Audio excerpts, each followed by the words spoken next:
గట్టిగా. నా పేరు నరసింహుడు, ఉయ్యలవాడ గ్రామము, ఉయ్యలవాడ మండలము. నేను మిరప తోట 2 ఎకరాలు నాటినాను. ఇట్లా ఏరిస్ వాళ్ళు ఇమ్యూనిటీ బూస్టరు డెమో ఇచ్చినారు.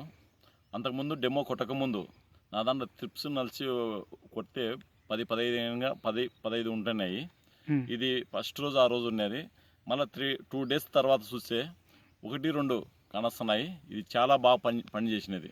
ఇది నా బాటిల్ ఇట్లా చూపి, ఆ బాటిల్ ఇది చాలా పని చేసినది. Immunity booster. ఇమ్యూనిటీ బూస్టరు మీకు 2 రోజులు అయింది కదన్నా ఇచ్చి ఆ డెమో? 2 డేస్ అయింది డెమో ఇచ్చి. అప్పుడు ముందు సారు అందుకు వచ్చినారు కదా, లక్ష్మణ స్వామి, శేఖరు వాళ్ళు వచ్చినారు. వాళ్ళు వచ్చి డెమో ఇచ్చారు. అంతకుముందు వాళ్ళ ముందరనే ఫస్ట్ డెమో కంటే ముందు కొట్టి చూస్తే 10-15 కానొస్తున్నాయి ఇవి. మళ్ళీ తర్వాత 2 డేస్ ఈ రోజు చూస్తే ఏం కానవడం లేదు, 1-2 ఏదో కానొస్తున్నాయి. ఇది చాలా బాగా పనిచేసినది. రైతులకైతే చెప్తే మంచి రిజల్ట్ ఉంది, మంచిగా రిజల్ట్ ఉంది. కాస్ట్ చాలా తక్కువ, రిజల్ట్ అయితే బాగుంది. కాస్ట్ గురించి 650 రూపాయలే. దీని గురించి అయితే నువ్వు సాటిస్ఫైడ్.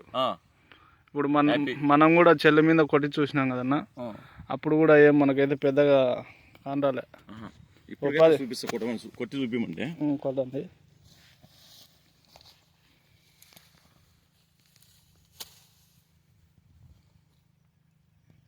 నోక కొమ్మ తీసుకోండి.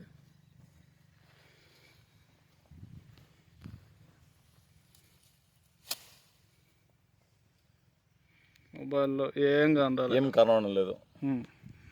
చాలా బాగా పనిచేస్తుంది. దీని గురించి రైతులకు ఏమన్నా సలహా? దీనికి తక్కువ రేటు మంచిగా వాడుకోవాలని చెప్తున్నాను. ఉపయోగించుకోవాలి, సద్వినియోగం చేసుకోవాలని చెప్తున్నాను. ఇమ్యూనిటీ బూస్టర్ దీని వర్క్ అయితే బాగా పనిచేసింది, మంచిగానే పనిచేసినది. ఏ రైతు వచ్చినా నీ తోటలో చూపిస్తాను.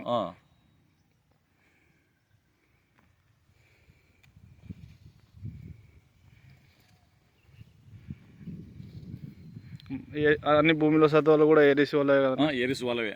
ఆర్గా బూస్టు, పట్టిసాలు, ఆర్గోమినిక్స్, క్యాల్బోరు ఇవే వాడినాను. ఓకే అన్న.